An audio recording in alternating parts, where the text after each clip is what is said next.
Policia e Elbasanit ka bllokuar veprimtarinë e 2 kompanive të akuzuara për ndotje të mëdha mjedisore nga zhvillimi i aktivitetit palishëm në bradashesht e Elbasanit gjatë përpunimit të mbetjeve dhe prodhimit të ferrokromit. Si pasojë e operacionit të koduar, Metalurgjiku u vendosë në pranga 16 persona, 9 prej cilëve të huaj, ndërsa 8 aksionerë janë shpallur në kërkim. Mes të arrestuarve si dyshuar për shpërdorim detyre është edhe kryeinspektori i mjedisit në Bashkinë e Elbasanit, që duhet të tregonte në çfarë niveli ishte ndotja, me pasojë në shëndetin e qytetarëve.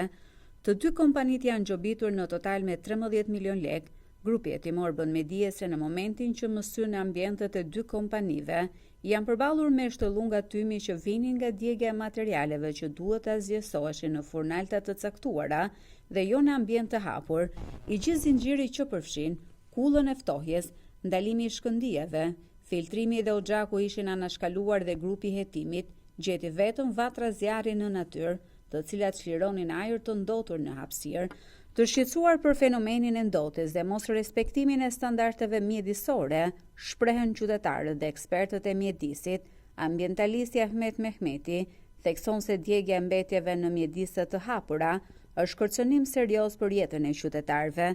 Deri dje thoshim që nuk vendosen filtrat edhe nuk bëhet puna sipas rregullave dhe ligjeve. Sot ne ka dalë haptas fare, pra rasti i fundit që e pam dhe u njohëm nga mediat, por që kemi ndirë më parë edhe me hunde, me syje, me vesh, kur thonë këtu, si ata që e pësojnë të gjë, pra në natyrë të hapur, në shesh të hapur, digjen mbetje për qëllime të caktuara industriale, ku atje në fundit i thonë bateri dhe baterit, edhe kur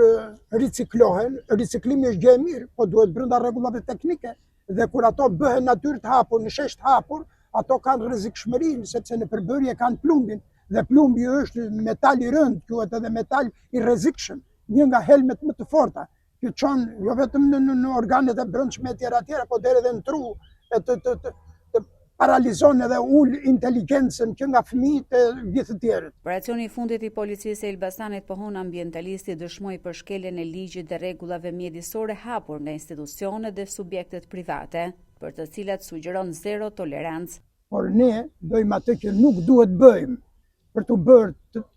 të dinjitetshëm të shkojmë në bashkimin, të bashkohemi, të aderojmë bashkimit evropian. Zbatimin e ligjit, ne duhet të mësojmë abetaren e zbatimit të ligjit. Dhe në radhë parë duhet ata, domethënë që drejtojnë vendin, qeveritarët duhet mësojnë këtë abetaren e zbatimit të ligjit, ta ngulitin mirë në kokë dhe ta zbatojnë në terren, në qoftë se duhet të bëhet pjesë e Evropës. Mbetet për të parë çfarë qëndrimi do të mbajë prokuroria mbi referimin e policisë lokale, ndërkohë për 16 personat e arrestuar dhe 8 aksionerët e shpallur në kërkim, rëndon akuza e ndotjes së ajrit, tokës dhe ujrave, punësimin i palishëm, fshehje të ardhurash dhe pastrim parash.